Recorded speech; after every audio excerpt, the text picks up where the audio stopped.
was always me versus the world,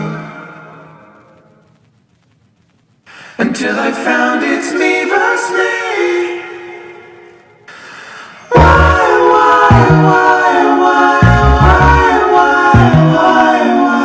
Just remember, what happens on Earth stays on Earth. We're gonna put it in reverse.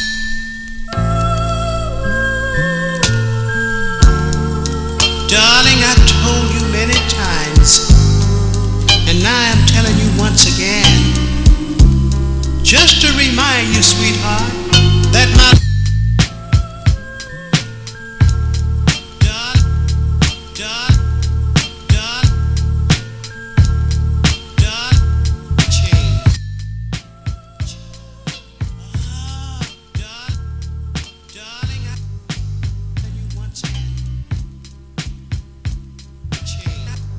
Anti-heroes. Love them, hate them, or even love to hate them. Anti-heroes have shown up more and more in media, as social norms are deconstructed more and more recently. When people think of anti-heroes, well, they usually think of people who aren't perfect but will do the right thing in sketchy ways. Pretty much a hero with issues is what I would call it. In 1971, Stanley Kubrick released his faithful adaptation of a novel in history based off of Anthony Burgess' book, the same name, A Clockwork Orange.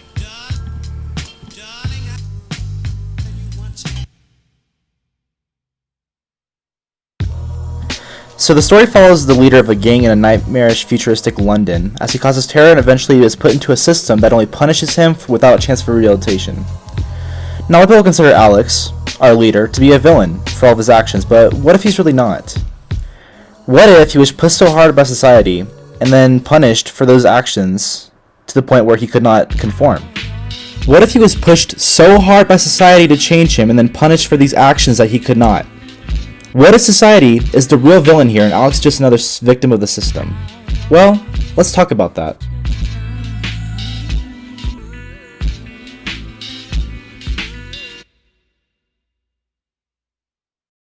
To start off, we need to talk about why people like Alex's character. The main issue is that people don't see him as a sympathetic character, but more as a villain, and that's why they like him. Newman says it best, end quote.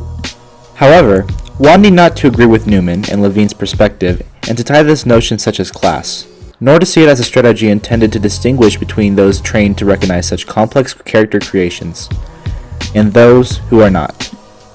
Perhaps one can simply argue that those who do not interpret the series as intended, whoever they are, can be labeled as unintended fans with unintended purposes. End quote.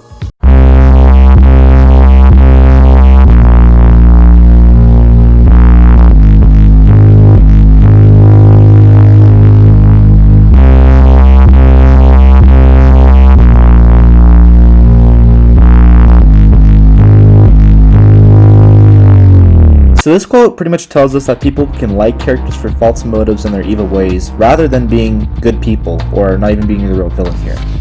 An example for this would be Darth Vader. Now, people like him because he's cool, doesn't take anything from anyone, instead of really liking him because his story shows how far someone can go just because of love and being manipulated. Now, we see the same thing with Alex really happening here. With Alex Delarge, he is manipulated by the system. We all know that.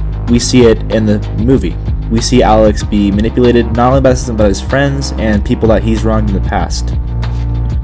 He might be a fun character to have around and to just have cause chaos and that kind of stuff, but at the same time, we need to realize that there's more to this character. He's not just a villain. He is wronged by society, and the society is bullying him pretty much for not being able to change even though he tries so hard to. Now, this eventually causes Alex to become a villain. I think now we should talk about what people think on the other side of the spectrum here. Now, a different Newman, by the name of Bobby Newman, published a piece about Alex and why he doesn't find him to be a sympathetic character, by saying that the movie does not have a cause or a message. But I truly think he's glancing over what is happening in the story. He was a violent man who tried to change, but society punished him for his change.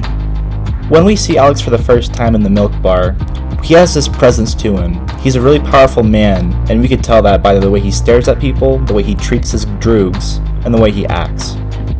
Now, by the time of the end of the movie, he's a former shell of what he used to be. He's a mess, he's a wreck, and just trashed completely. It's kind of a karma situation, where the people that he's wronged in the past, and even his droogs, beat him constantly and make sure he doesn't want to be alive. So this transitions into our next point. The next thing I want to talk to you about is how he's not the worst character in the movie. Carol talks about this by saying, in quote, "Am I not inclined to forgive or at least overlook the immoral actions of someone whom I like or love rather than the case of someone I dislike or detest? Surely our judgments of particular traits and actions continually contaminate our inflict of one another. While this might not reflect our moral ideals, but it surely reflects our moral existence."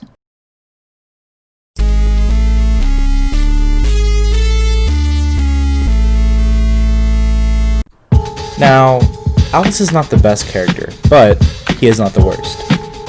His droogs are with him the whole time, but Alex gets punished for his actions, and his droogs don't really change at all. They just use their power to abuse Alex after he gets out of jail. I'm not defending Alex here, but I definitely think we should understand how people around him act. There is not a single person in this movie that is a nice man. Everyone is crooked, and everyone is corrupt, which makes you understand Alex a lot more. Well, no, there's a lot of better people, but at the same time, there's a lot who are worse. I mean, his worst action was killing that lady with the phallic statue, which was an accident, but his droogs tried to murder him and tried getting away with it. Another good example is that we are with Alex throughout the whole movie, so when he grows, we grow with him, and in the suspenseful moments, we are on his side.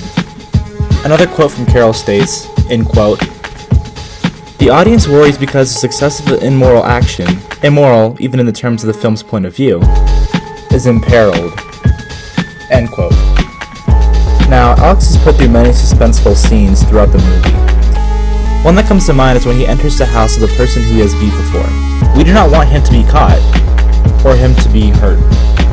We don't want this to happen because we followed him throughout the whole movie at this point.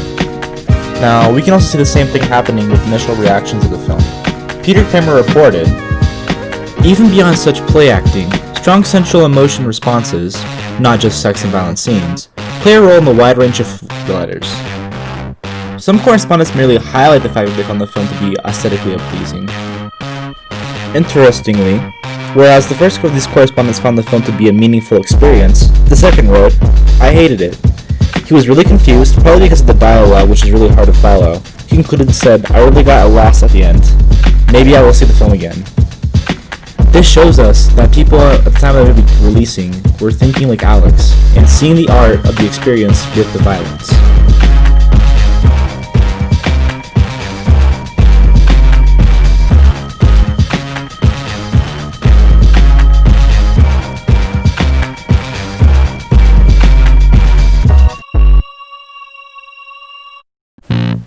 In conclusion, Alex is not the bad guy because the society he lives in manipulates him and everyone around him to be full of angst and motive. Now, he is not an innocent person, but to say he's the main villain of the movie is just wrong.